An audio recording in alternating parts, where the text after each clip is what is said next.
श्री, मी जान्हवीला म्हणत होते. तू काय म्हणत होतीस हे ऐकलंय मी, पण जान्हवीने तुला सपोर्ट करून काय होणार आहे?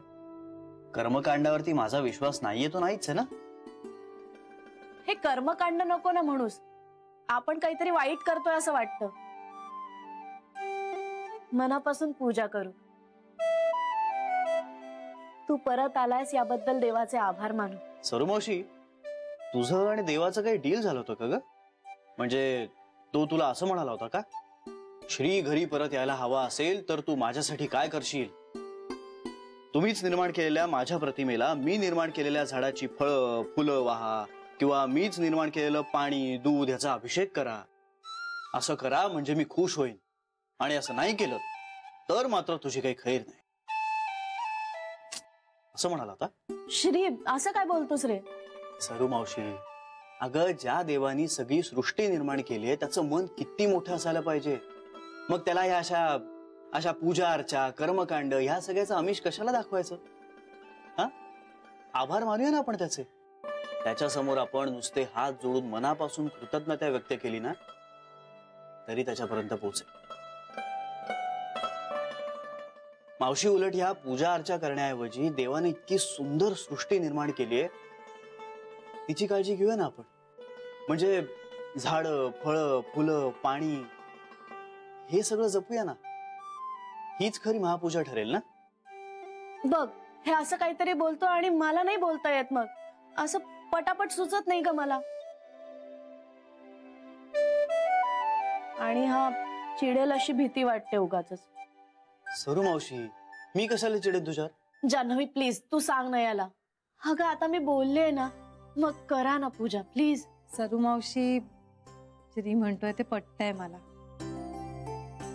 तुमची श्रद्धा मी समजू शकते आणि त्याबद्दल नितांत आदर आहे, पण या बाबतीत कुणीच कुणावर सक्ती करू नये असं मला वाटतं. तुम्ही करू नका असं नाही म्हणणार आम्ही. हा, पण पूजा अर्चा हा एकमेव भक्तीचा मार्ग आहे असं मलाही नाही वाटत. मला वाटलं होतं तू माझ्या बाजूने बोलशील, पण तू याचीच भाषा बोलतेस. अरे मग आमचे विचार जुळतातच एवढे. देवाची कृपा. अरे चेष्टा करू नको श्री. अगं जान्हवी, चेष्टा नाही करत आहे. मावशी, मी तुझ्यासाठी देवापुढे हात जोडेन आणि मनापासून कृतज्ञता व्यक्त करेन. मला इतकी गोड मावशी दिल्याबद्दल मी देवाचे आभार मानेन. बाळ माझं ते.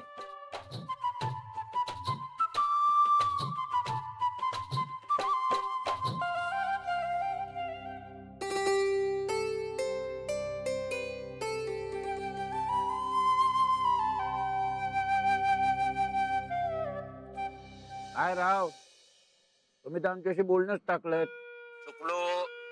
चुकलो चुकलो.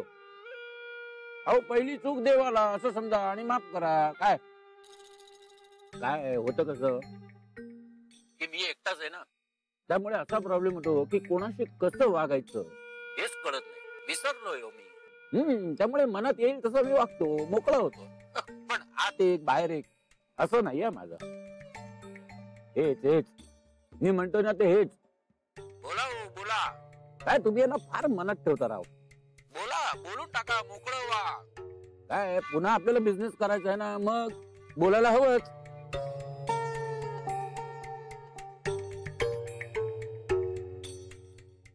काय म्हणजे तुम्ही अजूनही माझ्या बरोबर बिझनेस करायला तयार आहात? म्हणजे काय? पण तुम्हाला खरंच सांगू, तुमचं वागणं मला आवडलं. अहो, तुमच्या या वागण्याने मला अत्यंत आनंद झालेला आहे. तुम्ही निष्ठावान आहात हे कळलं मला. सांगा ना, धंद्यात सगळ्यात महत्वाचं काय सांगा? प्रामाणिकपणा, इमानदारी, बरोबर की नाही? आता मला शिवी घाला. काय?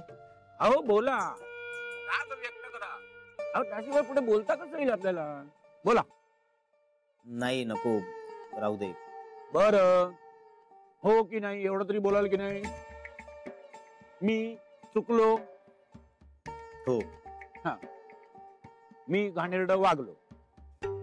हो.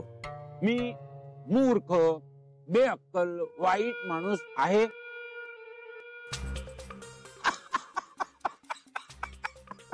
अरे बापरे, नाही म्हणजे आपले कधी मतभेद झाले पुढे तर प्रत्येक वेळेस तुमच्या तोंडातून मला हे वदवून घ्यावं लागणार. एनिवे, तरी सांगा कधी भेटताय पुढचं बोलायला? हे बघा, मला जरा विचार करायचा आहे. विचार कसला? एकूणच सगळ्याचाच. करा करा, नाही विचार करावा. माणसाने विचार करूनच धंद्यात पडलेलं बरं. नाही पण विचार करताना जरा अधून मधून घड्याळाकडे पाहत चला. का? अहो का काय का, फायनान्सर काही आपल्या समोर पैसे घेऊन उभा नाहीये. आपण जर निर्णय घ्यायला उशीर केला ना तर तो फायनान्सर दुसरीकडे निघून जाईल. तो काय आपली वाट पाहत बसणार नाही. आणि त्याच्यावर काय हो, आणि नुसता पैसा पुढे गेला तर त्याच्यावरती उड्या पडतील धंदा करणाऱ्यांच्या. तेव्हा वेळ लावू नका, वेळीच निर्णय घ्या. हो, पण मला जरा वेळ लागेल. जरा? अहो जरा वेळ हा जराच राहू दे म्हणजे झालं. सहस्रमध्ये बाकी सगळं मिळू शकेल, पण गेलेला वेळ आणि गेलेला फायनान्सर परत कधी मिळत नाही हे लक्षात ठेवा.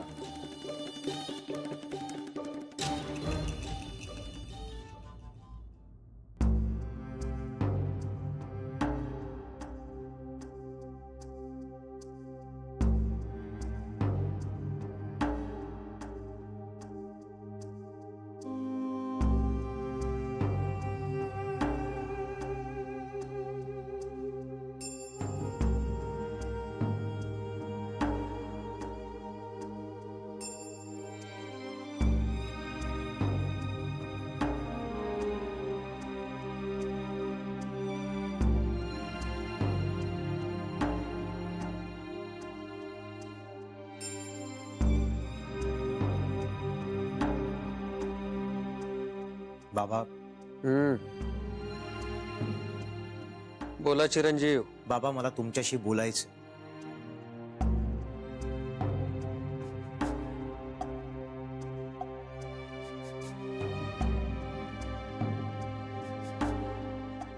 काय रे, काही काळजी करण्यासारखं आहे का? नाही, आता तरी तसं काही नाही आहे, पण बाबा हळूहळू मला काळजी वाटायला लागली. कसली? बिझनेसची. पिंट्या, अरे कुठलीही मोठी गोष्ट सुरू करायची म्हटली ना की अशीच झोप उडते. पण याचा अर्थ काय ठाऊक आहे का? तू तुझ्या व्यवसायाचा फार बारकाईने विचार करतोयस आणि ही चांगली गोष्ट आहे. होईल होईल, सगळं नीट होईल, काही काळजी करू नकोस. बाबा, बिझनेस उत्तम होईल यात काही शंकाच नाही, पण मुळात माझा बिझनेस सुरू होईल का अशी भीती वाटते मला. म्हणजे? बस बस, काय झालंय? बाबा, भाऊजींनी त्यांचा निर्णय अजूनही कळवला नाही. अरे कळवती, सोपा निर्णय आहे का तो? पण बाबा, मी त्यांच्याकडनं पैसे मागतच नाहीये. मला ना फक्त त्यांचं नाव हवंय. अरे मग तर जास्तच मौल्यवान गोष्ट मागतोयस तू त्यांच्याकडे.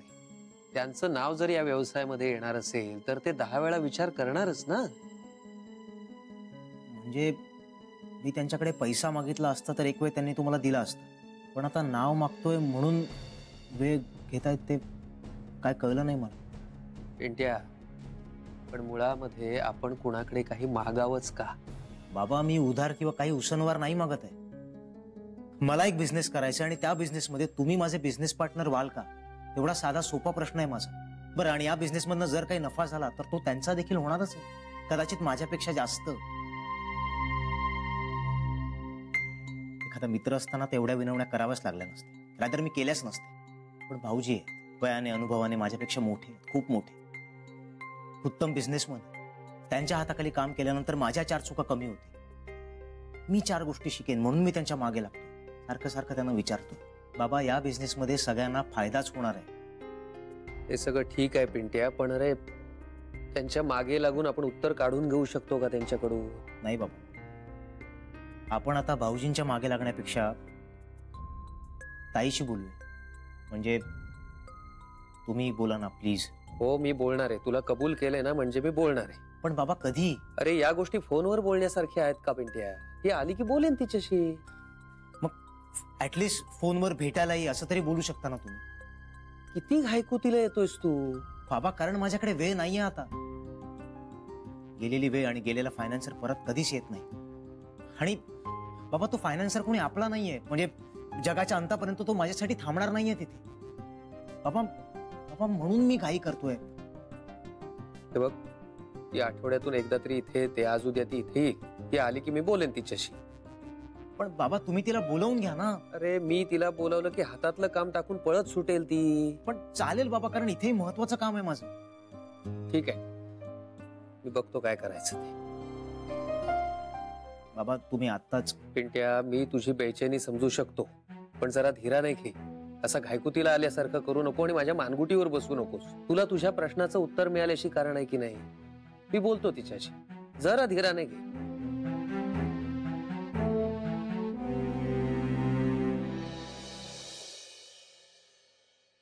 हो मत्यानंदाय नमः. वहिनी, माळी बुवा पैसे वाढवून मागतायत. कसले? अगं पगार. अगं पण 6 महिन्यापूर्वीच पगार वाढवला आपण त्यांचा. ताई अगं महागाई सुद्धा किती वाढली आहे ग. बरं ठीक आहे, तरी मी एकदा बोलून घेते त्यांच्याशी. नाही मी म्हंटल त्यांना या महिन्यात जरा दांड्या कमी मारा, पुढच्या महिन्यात बघू. पण गरीब माणसाला कशाला अडवायचं, देऊया वाढवून पगार. ही वहिनी मला सांग, भाज्या खूप महाग झाल्यात का ग? बेबी, तुला भाज्यांचे भाव माहित नाही, तू हिशोब लिहितेस ना रोज. अगं नाही तसं नाही, मला साधारण अंदाज हवा होता की एका वेळच्या जेवणाला आपल्याला 1.5-2 किलो भाज्या लागतात का. आता भाजी कुठली आहे त्यावर मी ठरवते किती भाजी खायची. अहो वहिनी, सगळ्यांचं असंच असतं. हा सगळ्यांचं असं असतं. अगं बेबी, असं नाही सांगता येणार, कधी कमी कधी जास्त. बरं समज 1.5 किलो भाजी का ग? नाही नाही, म्हणजे आठवड्याला साधारण 3,000 रुपयाची भाजी खातो का आपण? काय काय 3,000? छे छे, शक्यच नाही. हो ग, शक्यच नाही. म्हणजे फक्त भाज्यांवर आपलं जेवण नसतं ना, डाळीचा प्रकार असतो, कोशिंबीर असते. एवढ्या भाज्या नाही लागत आपल्याला. पण का ग? नाही वहिनी, शरयूनी मला जो हिशोब दिलाय ना त्याप्रमाणे आपल्याला आठवड्याला 3,000 रुपयाची भाजी लागते. म्हणजे महिन्याची जवळजवळ 12,000 रुपयाची भाजी खातो आपण. बाप रे, एवढी भाजी खाते मी. म्हणजे आपण. अवघड वाटतंय मला हे सगळं. हो जरा जास्तच आहे. खूपच जास्त वाटतंय. हो ना. आणि आठवड्यातून किमान 2-3 वेळा उसळी असतात. कधी इडली, डोसे, थालीपीठ. हो की नाही वहिनी? हो ना. नाही इतकी नाही भाजी लागत. वहिनी, भाजीवाला फसवत असेल का शरीला?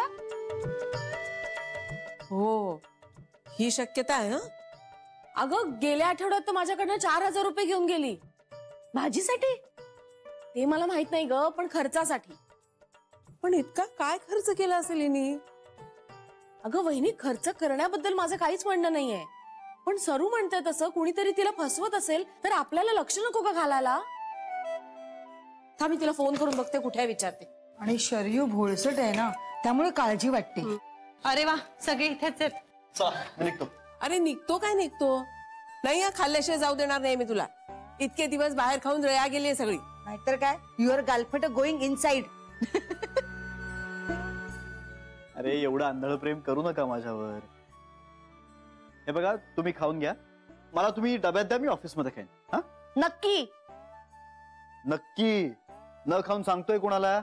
6+1 तुटून पडाल माझ्यावर.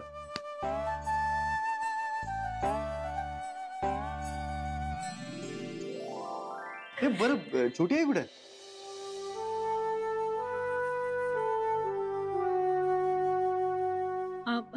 हा, छोटी आई कुठे आहे? भाजीला जाणं आणि भाजीचं बजेट दोन्ही वाढलंय तिचं सध्या.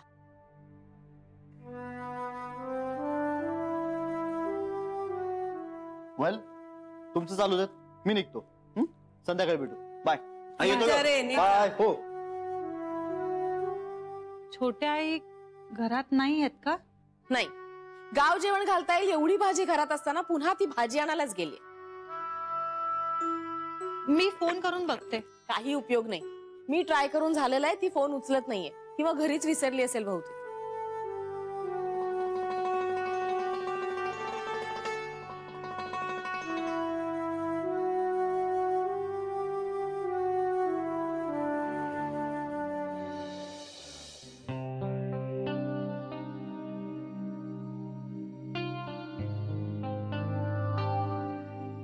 जागी आहे मी. मला वाटलं डोळा लागला तुझा. घे चहा घे. अगं चिंतन चाललं होतं. चला, म्हणजे तुला चिंतन करायला वेळ मिळाला. तरीच म्हंटल चहा प्यायला खाली कशी नाही आलीस तू? बरं, थांबू का? चहाचा कप नंतर घेऊन जाऊ? थांब ग, चिंतनाला काय या वयात बराच वेळ मिळतो. बस. चला, म्हणजे तुझं ऑफिस शिवायचं रुटीन सुरू झालं. पण हे रुटीन चिंतन नव्हतं. म्हणजे आपण एखादं पुस्तक वाचलं किंवा आपल्याला एखादा अनुभव आला आणि त्यावर आपल्याला शांतपणे विचार करावासा वाटला, तसं नव्हतं. हे जरा वेगळं. वेगवेगळं म्हणजे? मला जान्हवीने एक नवा दृष्टिकोन दिला. कशाबद्दल? तिने मला एक प्रश्न विचारला. आपण एखाद्यावर विश्वास ठेवतो म्हणजे काय? आपल्याला त्याचा आलेला अनुभव का त्याच्याकडून असलेल्या अपेक्षा? आई, मला कळेल असं सांग ना काहीतरी. म्हणजे एखादा माणूस आपल्याशी एक विशिष्ट पद्धतीने वागतो, ते आपल्याला आवडतं, आपण त्याच्यावर विश्वास ठेवतो आणि त्यानं आपल्याशी तसंच वागावं अशी अपेक्षा करतो.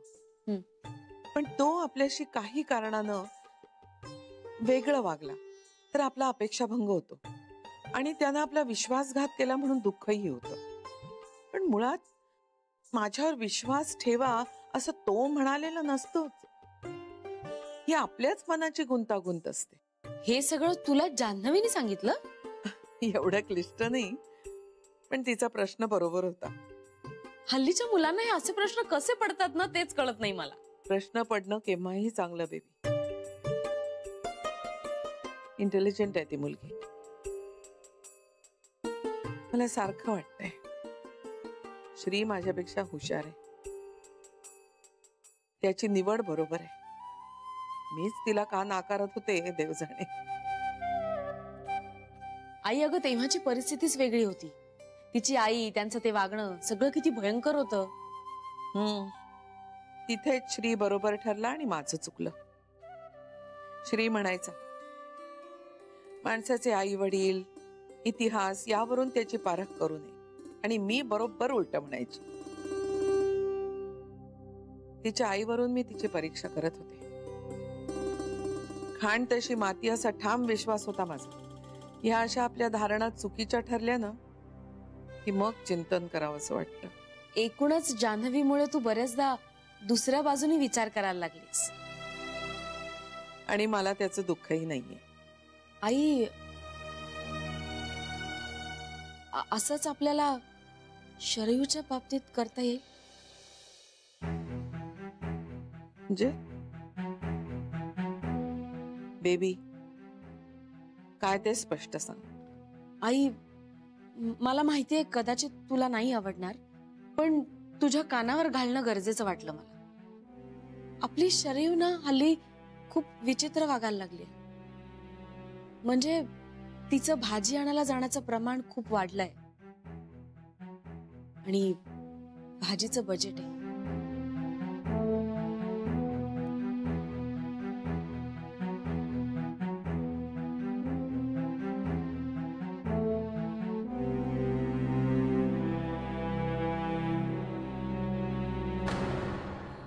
आता मला सांग, एका आठवड्याभराच्या भाजीसाठी एवढा खर्च होतो? एवढ्या खर्चात तर महिन्याभराची भाजी येईल. काही कळतच नाही मला हा हिशोब. शरयू, काय ग, काय झालं? काही नाही आई, पेला पडला. कसा? ते मी दचकले ना एकदम. आता दचकायला काय झालं तुला? आई ते पाणी सांडलंय. मी फडकं घेऊन येते. हा आई, हा जरा आवाज तो खर्च नाही वाटत का तुला? हो. नाही, मला असं वाटतं ना तू तिच्याशी बोलून घे. बोलते. आत्ताच बोलून घे, म्हणजे कळेल हा आपल्याला बोलते. कसा होतोय. आली. शरयू, हाय. आता मला सांग, तू भाजी आणायला कुठल्या भाजीवाल्याकडे जातेस ग? एकच असं नाहीये आई, जिथे चांगली भाजी मिळेल तिथून आणते. पण म्हणजे कुठून?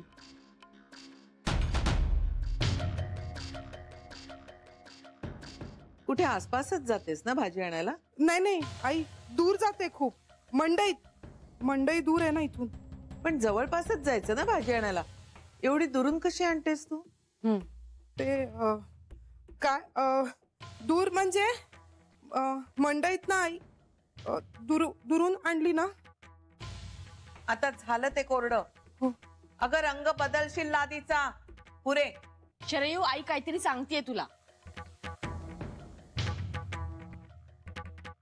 शरयू पुरे. इथे येऊन बसत.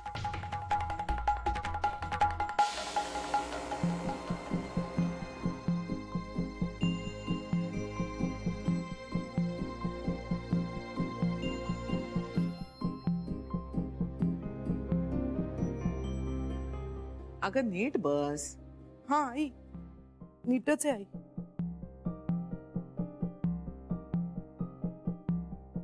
आता मला सांग, गेल्या आठवड्यात तू 2दा भाजी आणलीस. पहिल्यांदा अंदाज आला नाही म्हणून दुसऱ्यांदा आणलीस का? नाही. हा म्हणजे आई, मी असा विचार केला की जरा सीझनच्या भाज्या आणाव्यात. शरयू, हल्ली 12 महिने काही भाज्या मिळतात. अचानक श्री आला ना आई, म्हणून म्हटलं की त्याच्या आवडीच्या आणाव्या. ज्या दिवशी श्री आला त्याच्या आदल्या दिवशी भाज्या आणल्या होत्यास तू. मग श्री आला त्या दिवशी काय भोगीची भाजी करायची होती 16 भाज्या घालून?